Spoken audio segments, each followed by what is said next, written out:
Hey everybody, this is Townsend. Thank you so much for tuning in. The goal of this podcast is to cover a vast variety of topics regarding mental health, struggles, share people's stories, and hopefully remind you that you're not alone. I hope you enjoy. What's up, everybody? I'm so excited. It is Townsend. I'm going to be chit-chatting with Clif and Susan Prowse. If you don't know who they are a married duo that do a little bit of everything. They're entrepreneurs, they're musicians, a little bit of everything. What's up, guys? Hey, sorry about that. It is all good. There's always a setback, like every time I do this. Well, we hope you can see us both. Get both of our heads in this little screen. Well, Cliff's beard's taking up the whole thing, but that's okay. That's all right. Well, to see anything anyway. Maybe this will be. Okay, since I mentioned it already, Cliff, your beard is like an award-winning beard, right? Technically, yes, it is. I didn't know that we were going to talk about my beard. Yeah, I didn't either. I didn't either, but I think that's what everybody really came here for.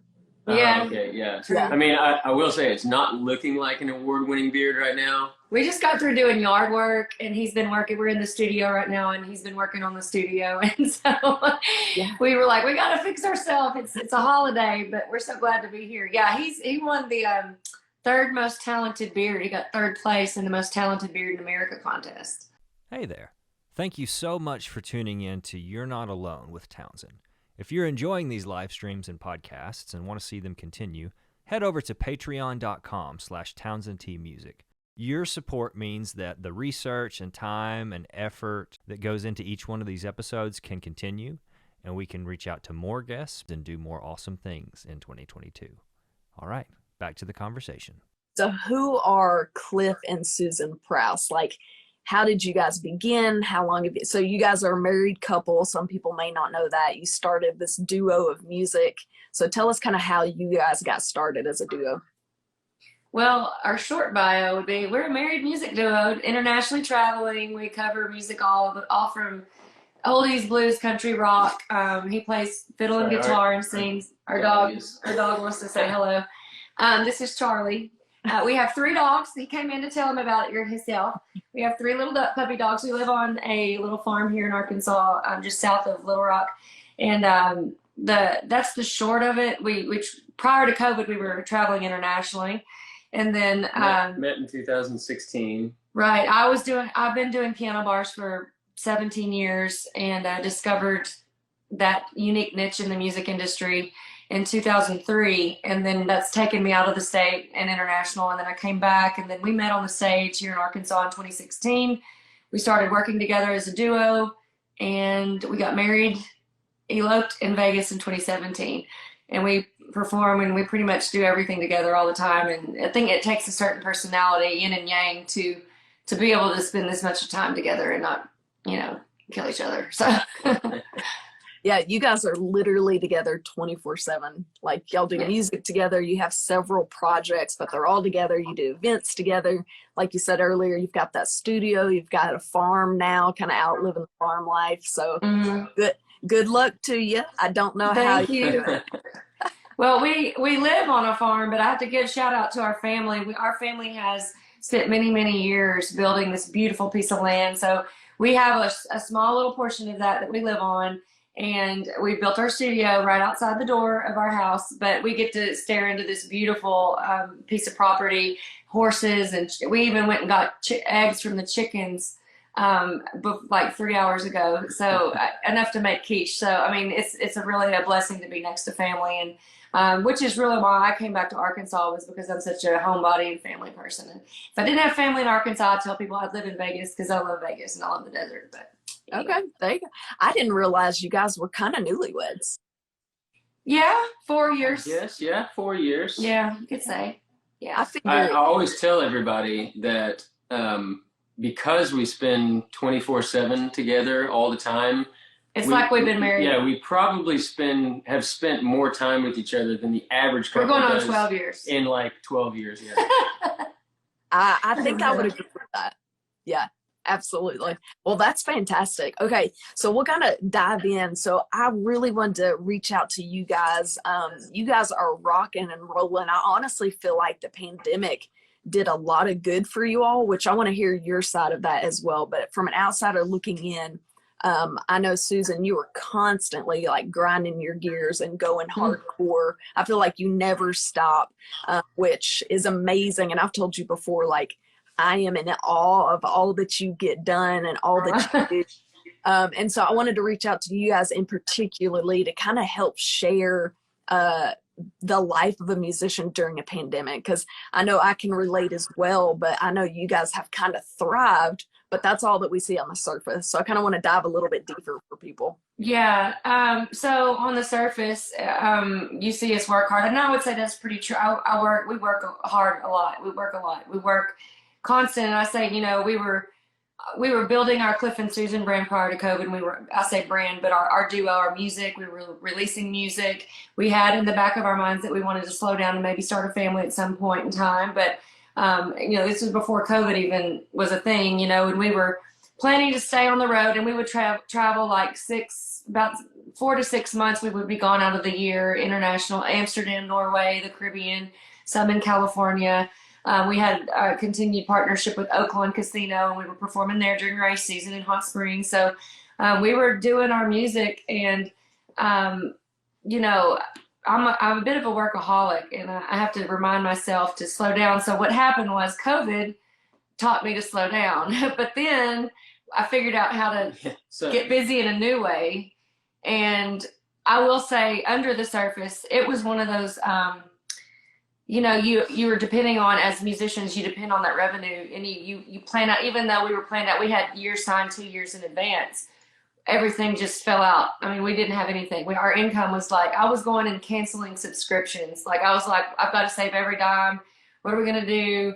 Like, how are we gonna do this? We had done a couple of shows online because we had toyed with the idea of doing virtual shows. I'd seen one or two. I mean, like literally 2 other people in the world had tried this, or I had seen them do it, and I was like, maybe we should try, Well, and we had already done a couple virtual shows previously on a group that we had created for Clif and Susan fans. So we had done that on our fan page and kind of gotten everything figured out, how to go live and make it sound good and look good. So. Yeah, and then we were in the master bedroom of the house we lived in before this, and we had tricked it out. That's a true test of a music couple. You don't live in your master bedroom. You make it a studio, and then you live in the other room. So that's how that went. But we immediately, because I think that some of the hesitancy for me to go live publicly, you fear being judged. You don't know if you sound right. Everybody's gonna be critical. But then when COVID happened, we were just like, we got to do this because, number one, our sanity. Number two, people are all sitting at home and have nowhere to go. We're all locked in our homes. And so we jumped on board and started doing the live shows. But then we started doing the masks. I started making masks. I saw that people were going to need masks. I knew how to sew. I pulled the sewing machine out of the closet, started ordering fabric off of Etsy, and that was literally out of financial necessity. And went to work. So I know. Also, you were researching, and at that time there was literally a shortage of elastic, so you couldn't even make elastic masks. So she innovated and found a different design that actually people ended up really liking.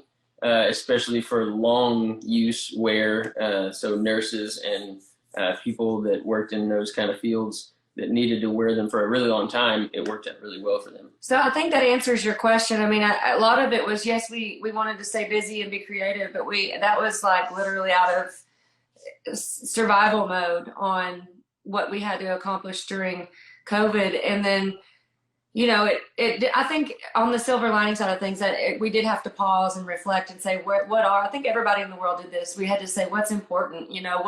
Where am I headed with my life? And when you're forced to get creative and figure out how to survive in other ways, sometimes you find those other ways make more sense than what you were doing prior. And so now it's finding a balance and knowing where we're headed. And I have everything we took on during the pandemic, and then now everything's coming back. So finding a balance is the big struggle now.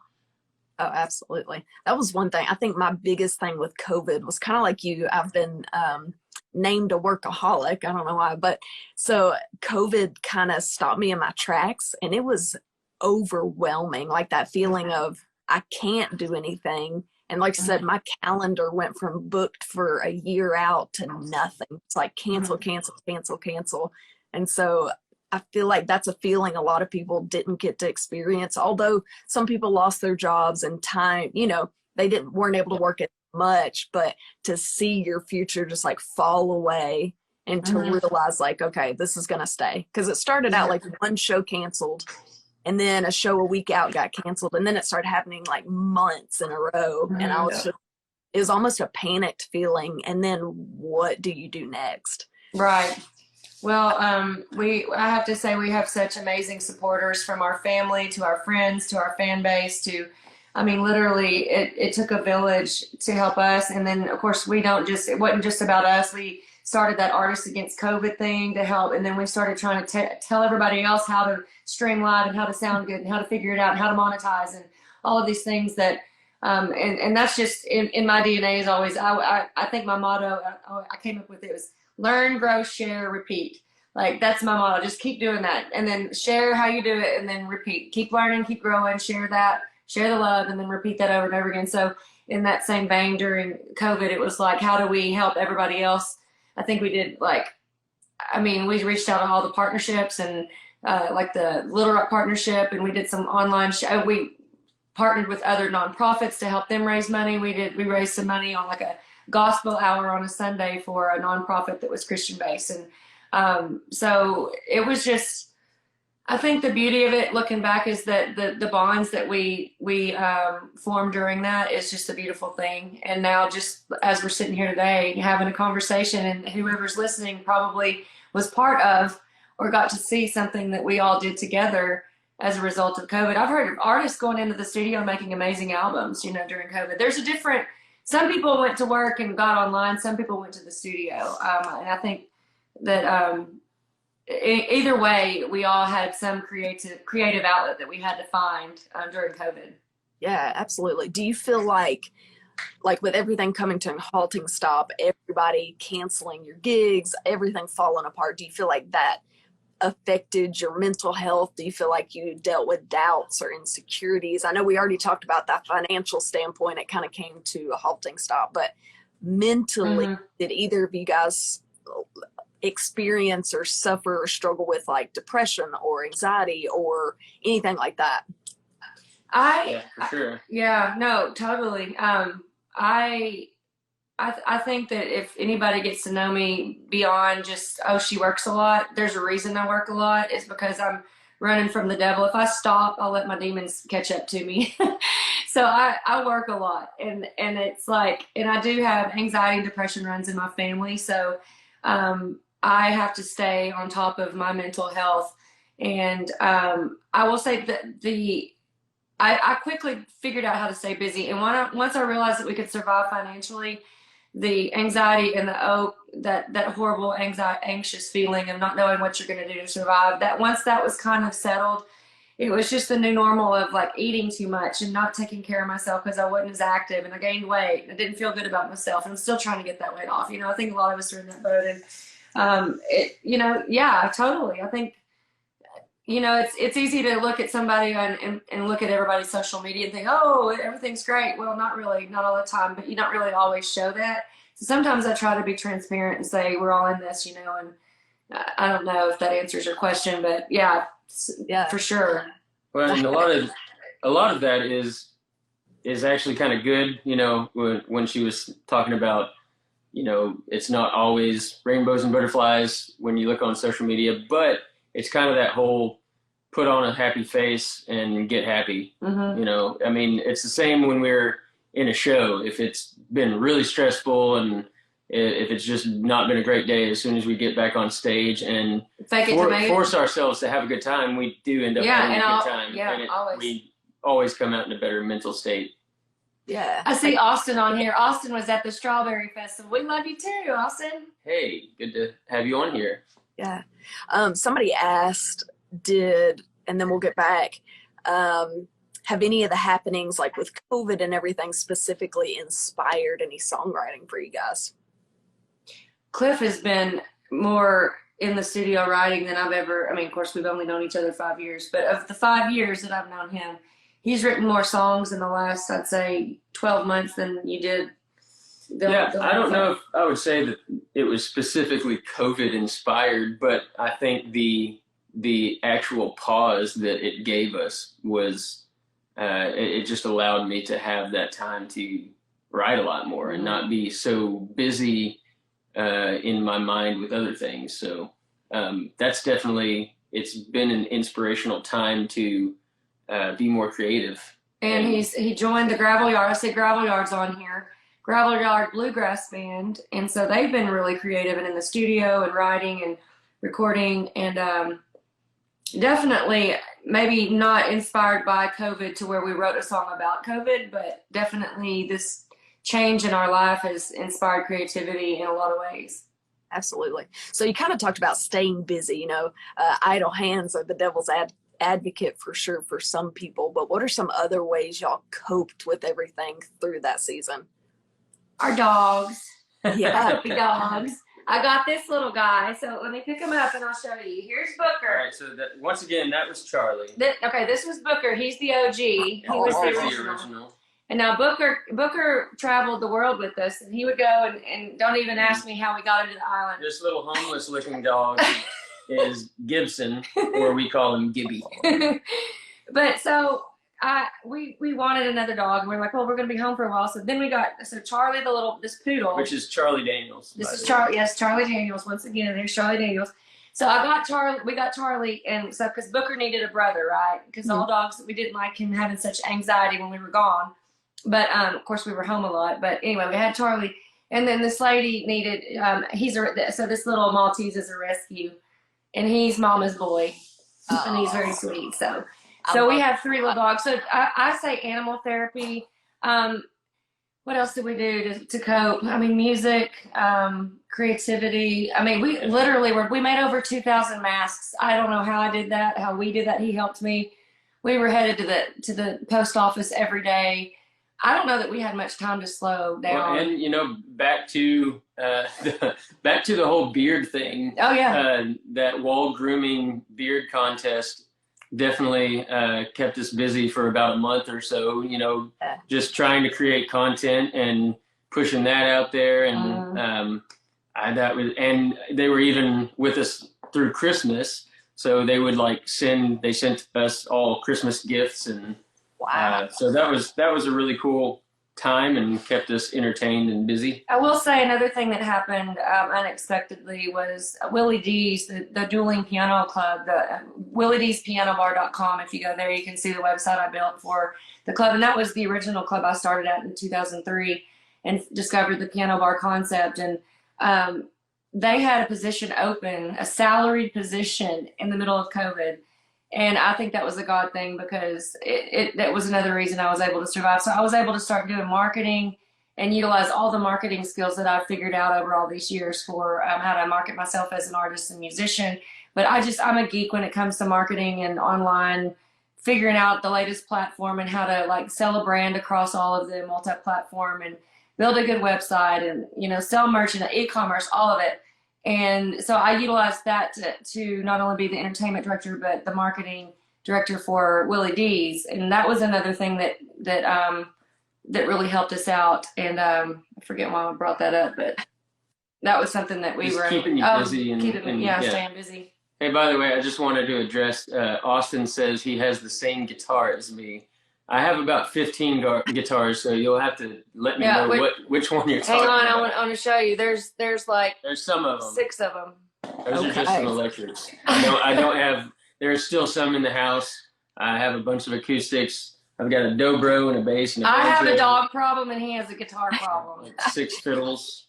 I don't know which one. If I had as many dogs as you have guitars, we'd have a real big problem. Oh man, that wouldn't be possible. I feel it coming though. No more dogs. No more dogs. No more dogs. More guitars. But no more there you go. Yeah, you can never have too many guitars, right? Well, No. I kind of agree. He'll show me one online. He'll be like, "Look at this, just came out." I'm like, "Get it." Okay. So Yeah. it backs you up. Yeah. Well, I mean, it looks pretty on the wall too. I mean, it kind of is decorative. Yeah, absolutely. So one thing, okay, so I was reading up on this before we got to chit chat, and there were a bunch of research statistics talking about how surprisingly, I didn't even think about this, but streaming services, like people streaming songs, actually took a huge nosedive during COVID, because a lot of people were watching TV instead of listening to music. And then there were a bunch of decline, which you saying this rang a bell for me.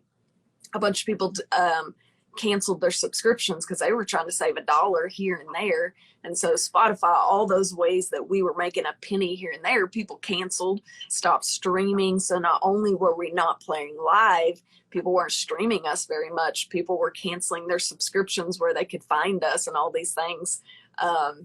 So one thing that I try to let people know and let them in, but I'd like to hear y'all's standpoint on it, is musicians don't just play music. Like some do, but if you're going to make it and you're going to do music and you're going to be successful, you have to wear, I could think of probably 30 different hats that we have to wear.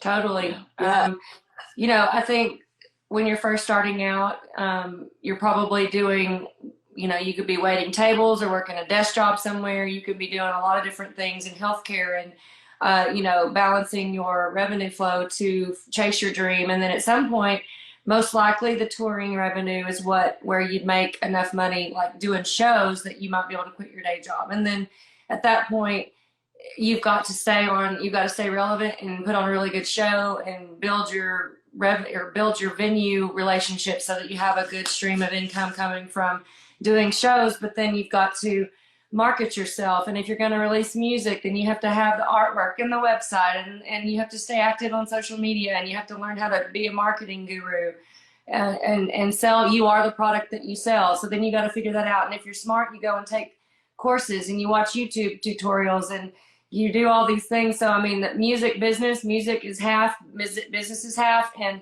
in the beginning, I think learning your instrument, developing your show, writing, creating is more than 50%. But at some point that takes less and you're really focused more on the business side. And I mean, yeah, so you have to figure all of that out as a small business. Like, labels don't just come and swoop you up and make you a star. You have to prove yourself.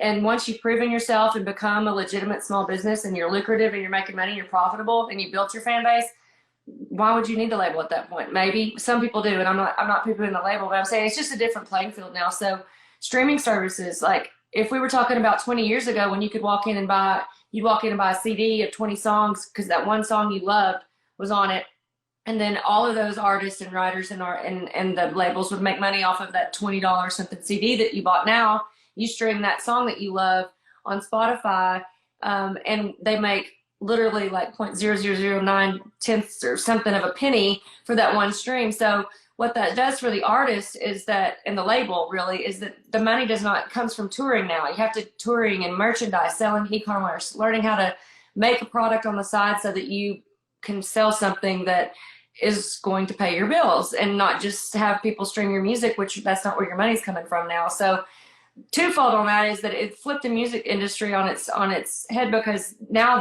the labels had to figure out how to, recoup all of that revenue loss. But it also empowered the indie artists, because now we have all of these free, I say free, but relatively inexpensive to get a website up, to produce your music, get it out there, be active on social media and interact with your fans, just literally artist to customer, artist to fan. And you don't have to have the label to get there. But you still have to be smart and wear many hats and educate yourself and build a team if you can't do it all yourself. So yeah, I mean, it's a lot. And then out of that, many times, and this is something that's near and dear to my heart, like I have clients now where I build brands and teach them how to put up a good website or put good social media content out there. And I go in and I train and I consult with them, and I'm making money on the side doing that, helping these small businesses in Arkansas be legitimate on platforms where I've had to be legitimate on for 10 years now. And they're just now coming to the table going, how do I do this? So yeah, we wear a lot of hats, and if you're creative like artists are, you figure it out. Yeah, absolutely. It's been really cool kind of seeing everybody blossom. Like, it kind of forced you to blossom and show your unique side, how you handle stressful situations, things like that. And honestly, for me, I feel like the past year or two, honest to goodness, I feel like the business aspect of it has been like 90%. Like I feel like I've been spinning my wheels with social media, with booking, with emailing, with contacts, all that. And then 10% is out playing shows and doing the thing that, you know, make money playing a show. And then you come home and you design and you do this and you reach out. I mean, it's just like an endless cycle of things. It's a machine that you've built that you got to keep running through. Yeah. It's like, and then then another beautiful thing about having a married music partner is that like Clif does a lot more creative and I'm a lot more business. And I sometimes have to remind myself to stop and be creative. And right now I'm probably 0% creative. If I'm going to be honest. Like I'm literally behind the computer constantly doing business. And if I stop, like we were talking about before we got on here, he was like, you need to do a painting for the vocal booth. And I was like, he was like, let's just get one of your old paintings and we'll just blow it up and put it in. I was like, no, let me do it. It's like, I'm not going to wait forever. I need to do that.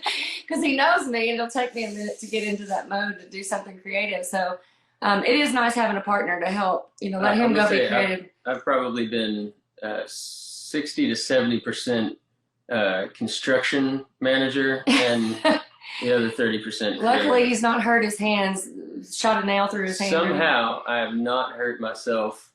And I don't have to work with any more power tools, really. That's hopefully, knock on wood, it won't happen. Well, you made it through that part, but watch like a chicken or something, peck your finger off or something crazy. Yeah, it'll be something crazy. I have a Band-Aid on because I raked the yard too hard today, so there's that. Yeah, I'll say a little funny side story. When I do hurt myself, it's usually in the dumbest ways. Mm-hmm. And most recently, which it's already healed now, but I literally had to get my stepsister, who's a nurse, to get some Liquid Bond on my eye so it didn't make a scar and I didn't have to get stitches. Because Susan had just gotten a new vehicle, a 4Runner, a beautiful white 4Runner. It's used new. Yeah, it's used new. It's new to us. Mm-hmm. It looks brand new. And we live right next to my sister, my brother-in-law, and my grandmother and my mother. Anyway, I had to go show them.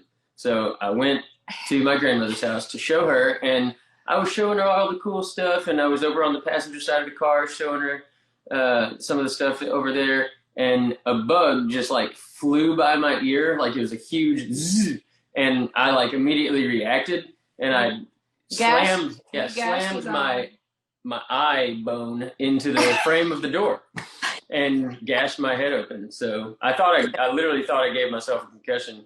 And my grandmother was like, "What did you just do?" I was like, "I don't know, but I need a minute." I need to get off on that story. I don't know. Somebody said, didn't you fall over a pickle jar a few months ago? Yes. No, yes and no. Yes. No. Okay. So that very quickly, that was in our old house. We had a garage that was really, barely could fit the truck. I mean, my truck is not that long of a truck, but it barely fit in the garage. You had to pull all the way up to where you were almost touching the door to go into the house. You were like 1.5 feet away from there, and you had like 3 inches to the garage door. And Susan, we order a lot of things on Amazon. And so Susan would put piles of boxes on the driver's side, and I'd have to step over these daggone boxes. So I was carrying in groceries, and it was worse because I was making burgers, and I needed those pickles. And so I hear is this big bang. I just trip over the boxes, groceries go flying, and I smash the jar of pickles. So I didn't trip over the pickles. I tripped over boxes. And broke. And it was all her fault. So it smelled like pickles in our garage. Oh yeah, it was a pickly garage for at least a couple weeks. I hope it wasn't during the summer when it was like 200 degrees. No, I can't remember. I think it was winter. I think it was closer to winter time. There you go.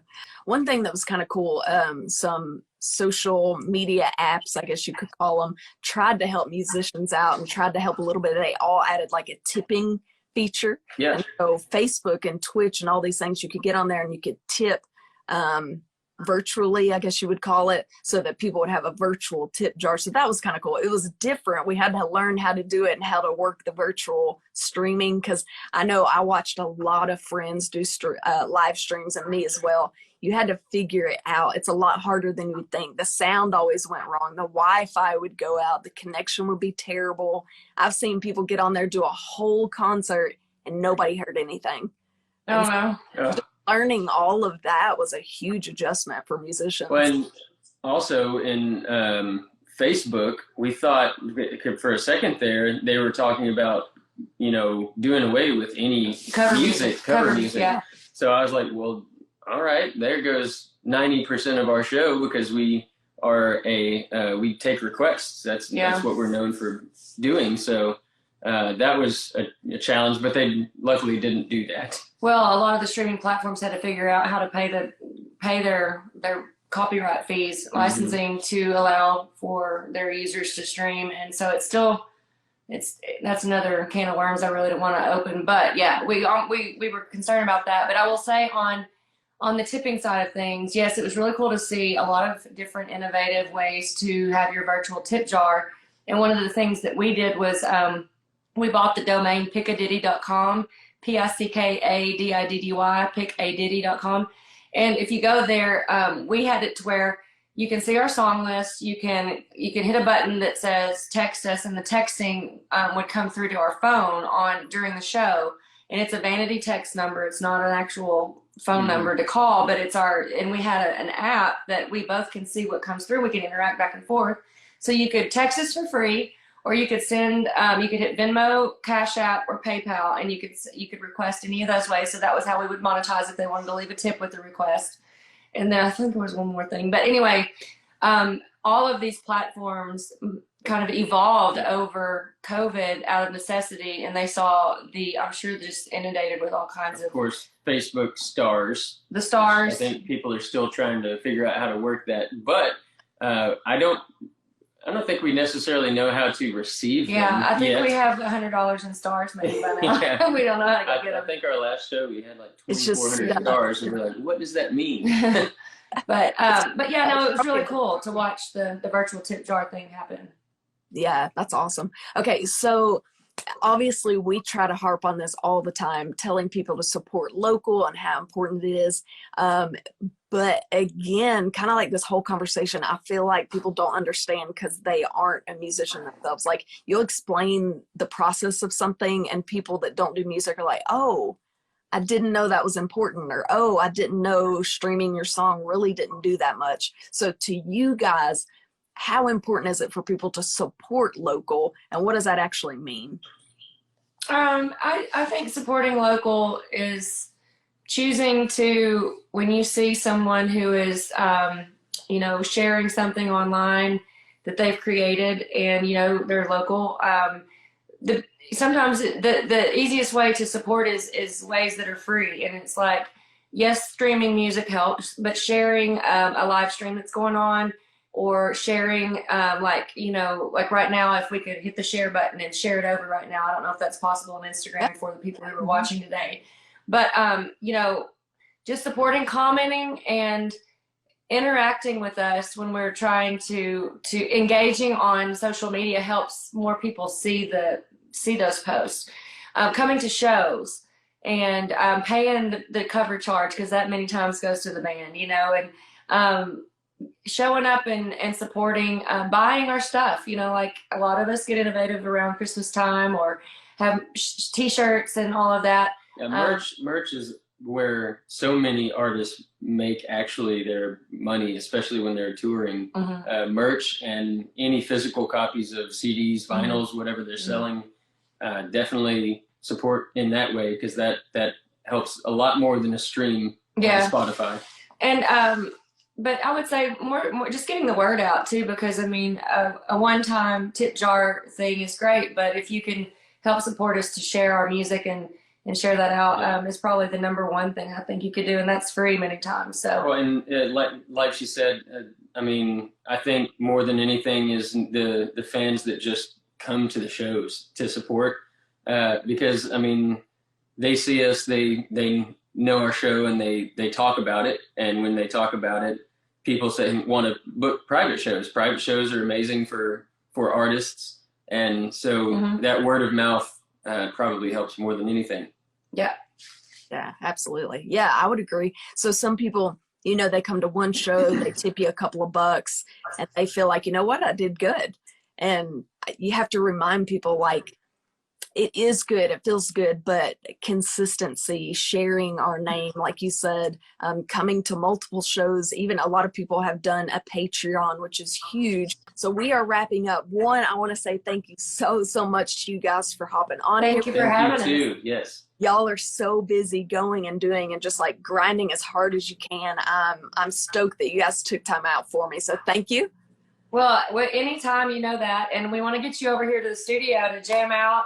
If you want to record a video, if we just want to hang out and check out all these guitars he's got over here, whatever you want to do, we'd love to have you out soon. So let's get together. Absolutely. All right. So real quick, we were talking about supporting local. How can people find you guys? Like, what are the best outlets to find you all? You can type in clifandsusan.live. That takes you to our website. Or if you just go to our Clif and Susan Facebook or Instagram, those are the two most active places where we are. And just, click around, look at what's going on. We keep everything current. If you go to our website, that's where you can find where we are going to be performing next, whether it be online or where we're going to be here local in Arkansas. We're going to the Caribbean in November, and then we're going to be back in Arkansas for a good while. So we would love to see you at a show, and we've got things to buy, things to stream our music, go to Spotify and all of that. Once the studio is finished very soon, we're going to be working on some new songs for our Clif and Susan duo, and Clif also has a bunch of songs that he's going to release too. So just stay tuned to our socials. Clif and Susan on Instagram and Facebook is probably the easiest thing to do. Absolutely. I love it. That is awesome. You guys are amazing, super talented, super helpful for all of us musicians. Thank you guys. Yeah, you guys have been amazing. I love watching your journey, and I love how successful you guys have been throughout this whole process. Well, thank you. So we appreciate it. Hey, Charlie Daniels wants to say goodbye. Oh, my dog's across the room. She suckles on a blanket when she's tired. Oh. Charlie does the same thing with a toy. Yeah, he has this frog toy that he chews on like that. It's weird to watch him do it, but it's so sweet though. It's just like a fire. And she's just dozing with it. Guys, go follow these Susan and Clif Prowse. They're amazing. They're musicians, entrepreneurs, woodmen, farmers, everything you can think of. Awesome. I don't know about the farmer. I did mow the yard today, though. So. She can turn a zero turn and drive a tractor. I think you met. Yeah, your resume should say farmer. Okay, well, I'll add it there. I'll put it at the bottom. There you go. Well, y'all have a good evening. Thank you so much for joining me. Thank you. You too. Thank you. Have a good night. Bye-bye. Bye, guys. If you enjoyed this conversation and are interested in becoming a sponsor, feel free to shoot me an email at townsendtmusic@hotmail.com or shoot me a message on any social media platform at Townsendtmusic for more information. I would love for you to become a member to help spread awareness that you're not alone. If you're looking to buy or sell, I have the perfect realty company for you. Clark & Co. Realty is located in the Benton, Bryant, Arkansas area. And they understand that buying or selling a home is more than just a transaction. It's a life-changing experience. That's why their team of highly seasoned real estate professionals is dedicated to providing exceptional, personalized services for all their clients. They truly take great pride in the relationships they build, and they always work relentlessly on the client's behalf to help them achieve their perfect real estate goals. They always have the client in mind, and I can speak firsthand when I say how reliable, trustworthy, and quick they were. When I was looking to buy my first home, they were there with me every step of the way, answering every question I could think of. They showed me a great amount of knowledge and patience through the process. It's no wonder they've won so many awards for their outstanding services and their excellent relationships with clients. So if you're looking to buy or sell, there is no better option than Clark & Co. Realty. Camp Tanaco, located near Hot Springs on the beautiful Lake Catherine, has been a tradition of the United Methodist Church in Arkansas since 1948. The mission here at Camp Tanaco is to welcome children, youth, and adults to a place set apart where they can grow in their faith by experiencing God through nature and time spent in community and respond to the call of the Holy Spirit. Christian camps are uniquely capable of impacting lives for Christ. Whether you come as a guest on a retreat or come for a summer session, this is a place where you can release your burdens, find Christ's peace, and rest.